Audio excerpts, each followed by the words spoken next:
The boardroom sat high over the harbor, glass on three sides, the kind of gray Duluth morning where the water and the sky are nearly the same color. A slideshow sat paused mid-sentence on the screen at the front of the room. A dozen people in good suits sat around a long table that had cost more than my first car. A month ago, my brother told me I wasn't invited to his party.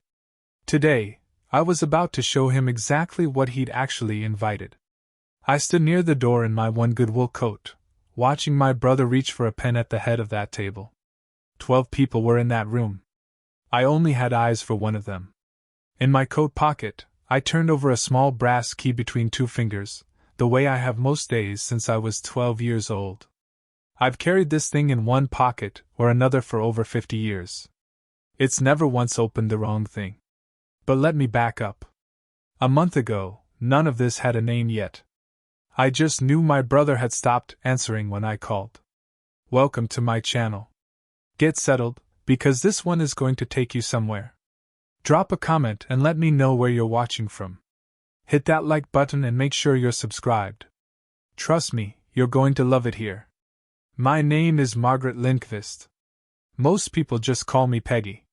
I'm 63 years old, and for 34 years I taught 5th grade at a public school here in Duluth, Minnesota, 3 blocks from the house I still live in. I'm not telling you that to impress you. I'm telling you because 34 years in front of a classroom teaches a woman to notice things other people walk right past.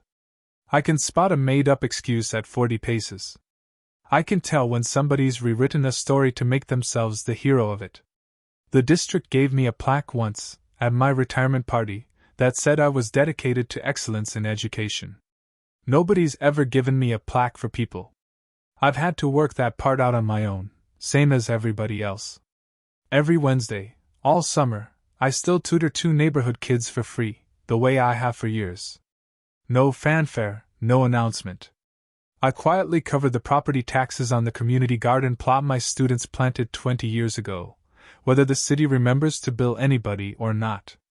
I drive my late husband's old pickup to the food shelf on the first Saturday of every month. Once, a former student introduced me to her own daughter at the grocery store as the teacher who never gave up on me. I barely remembered the woman. I let the compliment stand anyway. Correcting somebody's memory of you has never once struck me as worth the trouble. Here's one more thing you need to see before we go on. In my coat pocket, most days, I carry a small brass key. My mother gave it to me the day I turned 12. She told me I was old enough to be trusted with figures. It opened the cash drawer at the shop, back then. Lindqvist Marine Supply, the little hardware counter she and my father ran down by the harbor, long before it was anything anybody would call a company. The lock it fits has changed more than once over the years. Whichever lock it's fitted to now, it means the same thing it always has. Somebody trusted me to keep the numbers straight. I was the oldest of the 2 of us, and in a family like mine that meant something specific. It meant you got handed things early, a key, a ledger, a little brother who needed watching. Nobody ever asked if I wanted the job. You didn't ask, in a family like that. You just noticed what needed doing and did it. I still keep my father's old filing cabinet down in my basement. Everybody in the family thinks it's sentiment, the way some people keep a piano nobody plays anymore. I've never once corrected that impression. My husband Ray passed 6 years ago. I still keep his coffee mug on the second shelf, not the first. Moving it to the first felt like something I wasn't ready to do yet. It's a small thing. I've stopped being embarrassed by it. My brother Gordon is 9 years younger than me. I more or less raised him myself, the later years, after our mother's hands gave out from arthritis. The shop needed somebody at the counter who wasn't in pain to be there, and somebody at home who could get a 9-year-old fed and to school on time. I don't say that kind of thing often, but I'll say it once here, plainly, because it matters for what comes next. I loved him. I still do, whatever else you're about to hear. That's not a thing I'm saying to soften what comes later. It's just true, and I'd be lying to you if I left it out. I own exactly one good wool coat, and Duluth in October does not forgive a woman who owns only one. I've worn it to 2 funerals and 1 retirement party that wasn't mine, and I was starting to think I'd get one more good use out of it this year. Gordon called me in the spring to tell me the company was being sold. Some number with more zeros in it than I'd ever seen attached to our family name. For about a month, I thought that was the whole story. I was wrong about how much of it I'd actually been told. It was a Tuesday evening. I was at my kitchen table grading nothing in particular. Old habits die slow, and I still keep a red pen in the drawer for crossword puzzles. Gordon called to finalize details for the company's anniversary gala, the same event doubling, I'd find out later, as the public unveiling of the sale. I asked him, plainly, what time I should arrive. There was a pause on the line that went on a beat too long. The kind of pause I used to hear from a student who hadn't done the reading and was hoping I wouldn't notice. I waited it out. 34 years teaches you that, too, the value of just letting a silence sit until somebody else fills it. The guest list's tight this year, Gordon said. I asked if that meant me. You're not invited to the gala, Peggy. Let's be honest, you were never really part of building this company. You just happened to share the last name. I want you to sit with that phrase for a second. You just happened to share the last name, the way I did, all night. I see, I told him. I did see, too. More than he probably wanted me to. Peg, don't make this. He started, some half-hearted correction forming, the kind a man offers more for his own comfort than anyone else's. Understood, I said. Good night, Gordon. I didn't raise my voice. I've never once raised my voice at my own brother in my life, and I wasn't about to start over a guest list. I counted the cracks in my kitchen ceiling instead. They'd been there since the winter Ray and I moved in, 30-some years ago, and I've never once had them fixed. Gordon kept talking on the other end of the line about seating charts, table numbers, whether the mayor's office had confirmed. An old habit, 34 years at the front of a classroom teaches a woman to count things instead of feeling them, at least until the room clears out. He hung up eventually. I sat there a while longer with the phone still in my hand, the dial tone humming, before I finally set it back in its cradle. After the call, alone at my own kitchen table, I pulled the box of old shop photographs down from the hall closet. It's the one nobody else in the family has looked at in years. Not since our mother's funeral, when everybody took one obligatory pass through it, and put it right back where they found it.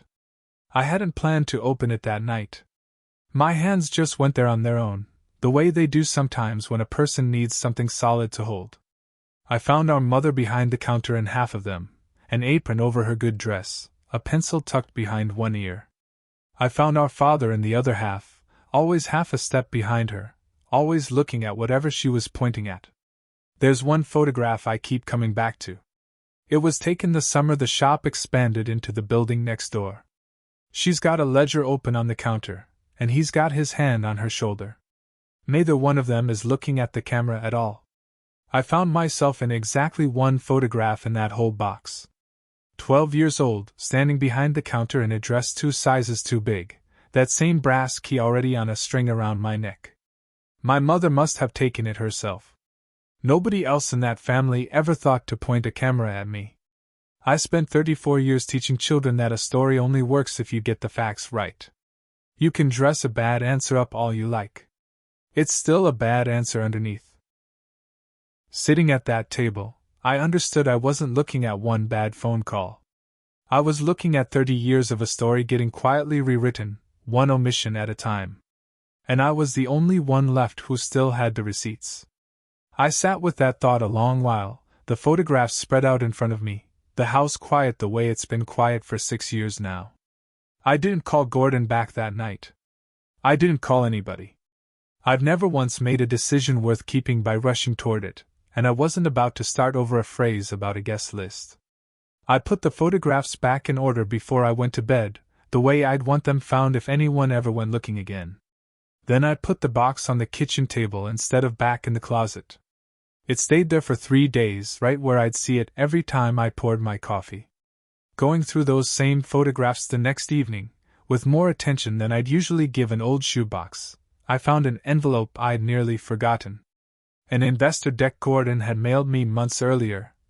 For my records, he'd said. I'd set it on a shelf and never actually opened it. I remember thinking, at the time, that it was a kind gesture. My little brother, finally including me in something. I opened it that night. Glossy paper, the company's new logo on the cover. Lindqvist Group now, not Lindqvist Marine Supply. The word marine had been quietly dropped somewhere along the way a person drops a maiden name. Page 3 told the company's founding story. Our father, it said, built the business from nothing, through one man's singular vision and grit. I read that sentence 3 times, the way I used to make a student read a sentence back to me when I suspected they hadn't actually written it themselves. Our mother's name did not appear anywhere on the page. It did not appear anywhere in the entire deck. If you've ever read a story about your own family and not recognized a single fact in it, you know the particular kind of quiet that follows. It settles over a kitchen table fast. It isn't hurt, exactly. It's closer to grading a paper you already know failed before you've finished the first paragraph. I sat with it a long moment. I thought about calling Gordon directly and just asking him. I decided against it before I'd even finished the thought. A man who erases his own mother from a company history isn't going to give you an honest answer over the phone. I wasn't about to hand him the chance to prepare one. Then I picked up the phone. I called Corinne Halvorsen first. Cork's been my closest friend for over 30 years, ever since we shared a teacher's lounge 2 decades running. Ray used to say the two of us together could out-argue a school board and still be home in time for supper. She retired the same June I did, and neither one of us has slowed down a single day since. "You gonna tell me what kind of something?" Cork said when she picked up. "Or are we going to sit here on the phone all night while you decide?" "Bring your reading glasses," I told her. "This might take a while. If you've been listening for a while, do us one quick favor. Subscribe. It costs you nothing and it means everything to us.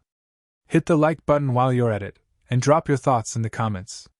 Cork drove over the next morning, coffee thermos in hand, tackle box organizer full of paper clips riding on the passenger seat out of habit more than need. I laid out what I'd found at that same kitchen table. The deck. The missing name. 30 years of family photographs that told a different story than the one Gordon was apparently telling investors. Cork listened the whole way through without interrupting. That's rarer in a friend than most people think. It's rarer still in a woman who spent 30 years cataloging a school library, and who has never once in that time misfiled a single thing by accident. What Cork was good for that morning wasn't sympathy. It was method. We sat at my kitchen table and pulled every public document connected to the sale we could find. An investor FAQ, posted quietly on the company's new website. A profile the local paper had run the month before, full of quotes from Gordon and not one from anybody who remembered our mother behind that counter. Even a draft script for the closing dinner, forwarded around by a cousin's husband who sits on the board and apparently thought Cork and I might enjoy reading it. The same erased history showed up in every single one of them. 3 separate places. Our mother's name in not one. "Peggy," Cork said, setting down her coffee, "this isn't an oversight. Nobody makes the same oversight 4 times in a row." 2 days after that, I brought the photographs and the deck to Warren Achterberg. Warren's office still has the same brass nameplate it had when I was a girl, though the building around it has changed hands 3 times since. He's been our family's attorney since before I was born, mostly retired now, though he still keeps that office downtown out of habit more than necessity. I brought it to him carefully, framed as a question about family history. Nothing more than that. I've learned, over 34 years of parent-teacher conferences, that people hear you better when you let them arrive at the hard part on their own. Warren didn't buy the framing for a second. He's too good at his job for that, and he's known our family too long besides. He's the one who drew up Ray's will, and mine, and sat with me the week after the funeral when I couldn't make myself read the paperwork alone. He set the photographs down on his desk and looked at me for a long moment before he spoke. "Peggy," he said, "your mother's name is on the original partnership filing. Did Gordon forget that? Or did he just decide it was easier if everyone else did?" I told him I didn't know. I told him I intended to find out. "Give me the week," he said. "I want to pull the original file before either of us guesses at what's in it." Warren pulled a file he hadn't opened in years. The original trust paperwork our father signed decades ago, back when the shop was still just a shop. What came back wasn't the harmless sentimental arrangement Gordon had always assumed it was, the one he thought had simply lapsed or passed to him outright when our parents died. It hadn't lapsed. The family home and a 12% voting stake in the company had been placed in a living trust, naming me as trustee. Warren read the relevant clause aloud twice, the second time slower, watching my face the whole way through. Buried in the fine print sat a requirement. Any sale or transfer of the company's founding intellectual property needed the trustee's written consent first. Its name, its history, its origin story, all of it specifically itemized, decades before anyone had a reason to think it would ever matter to a single soul. "He wrote this?" I said, half a question. Warren just nodded, and told me he needed a few days to confirm it was still fully enforceable after all this time. I told him to take whatever time he needed. I'd waited 30 years without knowing there was anything to wait for. A few more days wasn't going to change much. I'd thought I was looking at a brother who'd left his sister off a party list out of nothing worse than thoughtlessness. I was looking at a man who'd spent a year erasing our mother from her own life's work. He was 2 weeks from selling that erasure itself to the highest bidder, dressed up as a story about one man's singular vision. I want to be plain about something before I go on. I hired nobody. I threatened nobody. Everything that happened from here forward, I did in the open, with my own name attached to it. That's how I've done everything for 34 years and more, in a classroom and out of one. I asked Warren for exactly one thing. To confirm, in writing, whether the trust's founding history clause was still enforceable after all these years. No instructions beyond that. No thumb on the scale. I've spent a career grading essays for accuracy. The worst thing you can do to a lawyer is tell him what answer you're hoping for before he's finished reading the document. Warren confirmed it within the week. The clause was airtight, drafted the way our father drafted anything that mattered to him, plainly, and in triplicate. One copy for the file. One for the safe deposit box. One, it turned out, folded into an envelope in my own basement filing cabinet that I'd never once thought to open. Any sale of the company, or any material representation of its history to outside parties, required the trustee's written consent first. That was me. It had been me the whole time, quietly, since the day the paperwork was signed. Here's the part one want you to sit with, because I sat with it myself a long time. I did not confront Gordon over the phone. I did not want to hand him a half-built case, in pieces, the way some people might, eager to get the worst of it off their own chest first. I waited. I wanted the actual documents in hand before I put any of this in front of anyone. The original filing. The trust paperwork. Copies of every rewritten investor slide. Every page printed and squared into a plain folder. Only then did I drive to my nephew Danny's apartment, on a Saturday morning, to show him first, before anyone else in the family. Danny's the one person in the next generation who's never once asked me to stay quiet about anything. I told him plainly that what happened next wasn't his decision to make, and I wasn't asking him to choose sides between his father and his aunt. I didn't grade a paper and then tell the student what mark to expect. I told him. I graded the paper. The mark was already there. He read every page without a sound. Not one question, not right away. He's read my handwriting on enough birthday cards over the years to know when I mean exactly what I've written. When he finally looked up, he didn't argue, and he didn't defend his father. He asked me one question. "Did you know all along, Aunt Peggy?" I told him the truth. I'd only known for certain a little over a week. He nodded, the way I've seen students nod when a hard answer finally makes sense to them. Then he folded the pages back into their folder, with more care than I expected from a young man who'd just learned what he'd learned. Now, while all of that was happening quietly, on my end and on Warren's, Gordon had no idea any of it was in motion. He called me that same week, warmer than he'd been in months, to ask if I'd consider saying a few words at the gala after all. A nice touch for the family angle, he said, now that the seating had been sorted. I thanked him. I told him I'd think about it. I did not mention that Warren's trustee consent letter was already 3 days old by the time he called, sitting quiet in a file somewhere, doing its own kind of ticking. If you've stayed with me this far, you already know where this is headed, and I promise you it gets there. Gordon forwarded me a press release draft a few days later. The same week Warren's letter formally put the buyer's legal team on notice. Something about the sale being the culmination of one man's lifelong vision. I read it twice at my own kitchen table. Danny's folder copy sat 2 miles away on his coffee table. It waited there for him to be ready to open it a second time, on his own terms, whenever that day came. Sit with that phrase for a second, one man's lifelong vision, the way I had to. Cork's library instincts turned up one more detail either of us expected. The original 1958 partnership filing wasn't just missing our mother's name in Gordon's version. The actual filing, still on record at the county courthouse, listed her as majority partner. 60% to our father's 40. She'd put up the family's savings to open the shop. He'd put up the labor. The company Gordon kept calling his father's lifelong vision had always, on paper, belonged more to his mother. Warren found the second twist, almost in passing, finishing his review of the trust.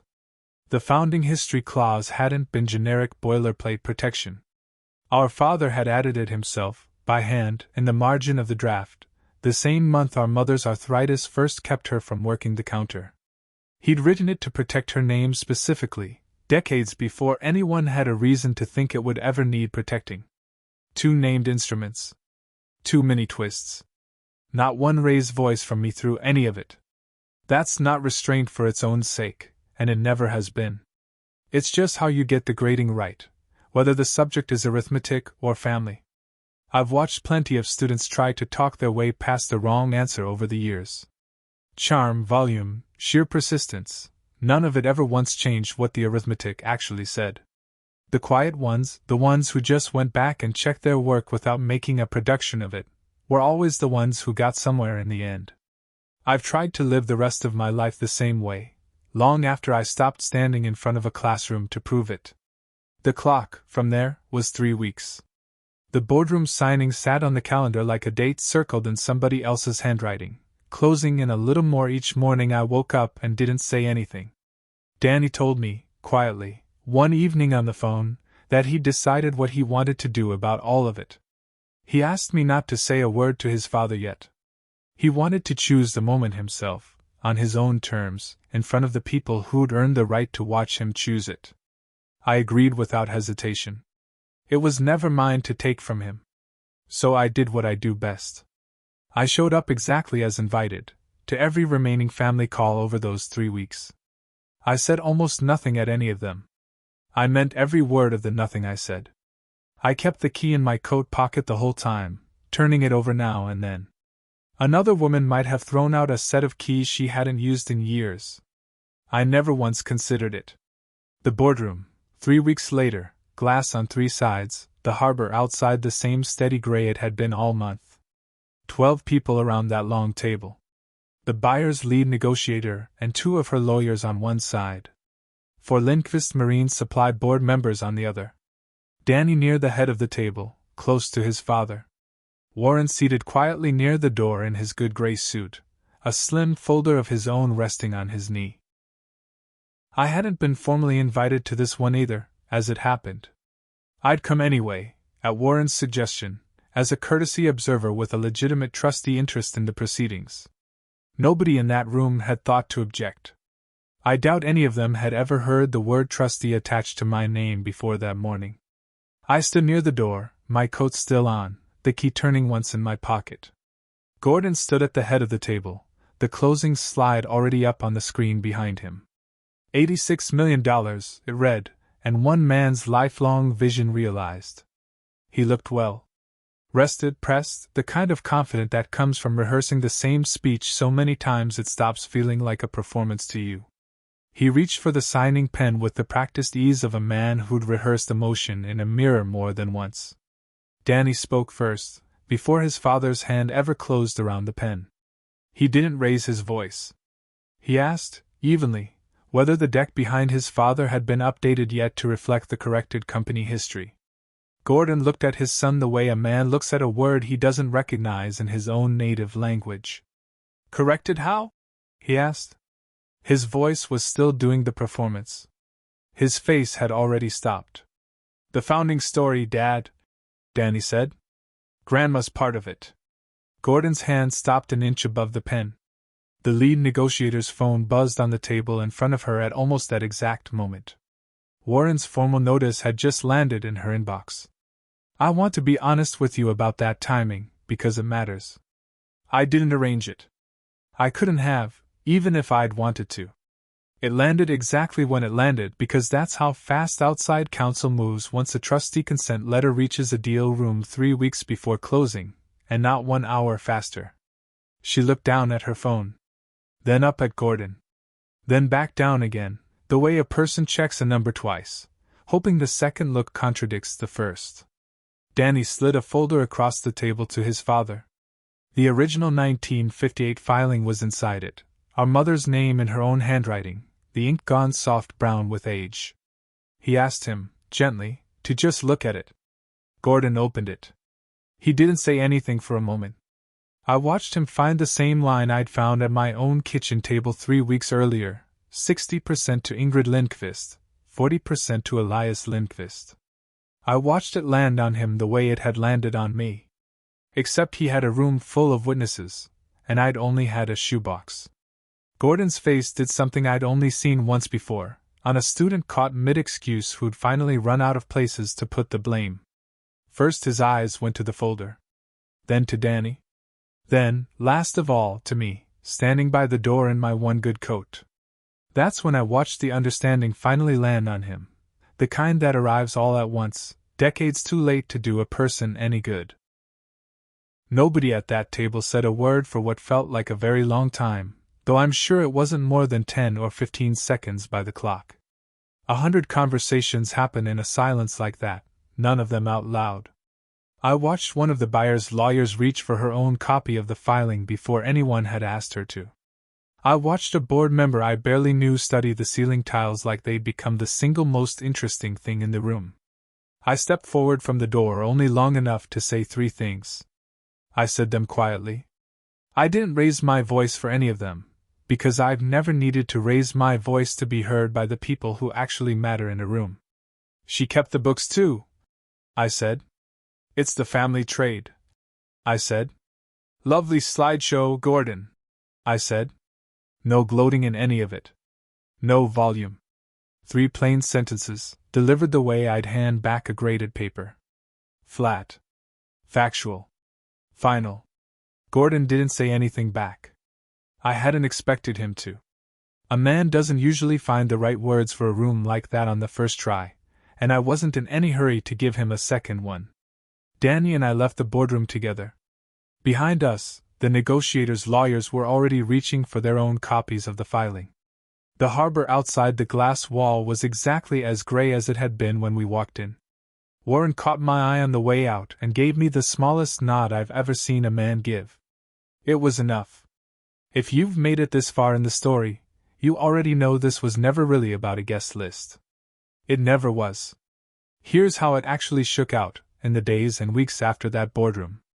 The deal didn't collapse. It just didn't close at $86 million either. The buyer's counsel required the founding history corrected and re-warranted across every public document connected to the sale. They repriced the acquisition roughly $9 million lower to cover the disclosure risk and the delay. Nobody walked away from the table. They just came back to it with a different number and a longer list of things that needed fixing first. Gordon was required, in writing, to issue a corrected investor history crediting our mother, Ingrid Lindqvist, as co-founder and majority original partner. It ran in every outlet that had published his version. The correction ran with her photograph, apron, pencil behind one ear, the same photograph I'd found in that shoebox. The gala went forward without a word said publicly about any of it. My name simply appeared quietly, in the corrected filing, exactly where it always should have been. 22 missed calls across 4 days from Gordon's phone. I didn't return a single one that week, and neither did Danny. Cork asked me once, a few days in, if I felt guilty about it. I told her a woman doesn't owe an apology for a phone call to a brother who spent a year deciding she wasn't worth one himself. I want to say the numbers plainly, side by side, because that's the only way they mean anything. Gordon told the board and the buyer and the local paper the company was worth $86 million, built by one man's lifelong vision. Telling that story cost him $9 million off the final price. A corrected public record. A signing he'd already rehearsed in front of a mirror. 86 million against 9 million. He spent a year erasing a name to protect a number. It didn't protect it. It never does, once somebody actually checks the filing. The following Saturday, I helped Danny go through that box of old shop photographs properly for the first time. His grandmother's handwriting was on the back of half of them, dates and amounts, in a neat schoolteacher's hand that I recognize because it's nearly identical to my own. We laid them out across his kitchen table in order, the way I'd once laid them out across mine. This time neither of us was in any hurry to put them away. Gordon called once more, at the end of that week. I answered that one. We didn't talk long. He said he was sorry, and I believe he meant it, in the way a person means most things they only fully understand after the fact. I told him the correction looked good in print. I told him our mother would have liked seeing her own name on it. I didn't tell him whether I'd forgiven him yet, because I hadn't decided that myself, and I've never once told a student a grade I hadn't finished calculating. Before I left that afternoon, I gave Danny the key. Worn smooth in one spot from over 50 years writing in somebody's pocket, still opening exactly what it was always meant to open. To remember who actually kept the books, I told him. He didn't ask which drawer it came from. He already understood which one I meant. I've learned two things in this life that I trust more than almost anything else I know. You can rewrite the story. You can't rewrite the arithmetic. The numbers remember who actually did the work. Fine print isn't a trap. It's just the part written for people who never expected to be asked to read it. The key's on Danny's desk now, last I heard. He keeps it right next to his computer, where he can see it. If you enjoyed this story, join our community by hitting that like button and subscribing for more real, raw, and family-centered stories. I will see you on the next one.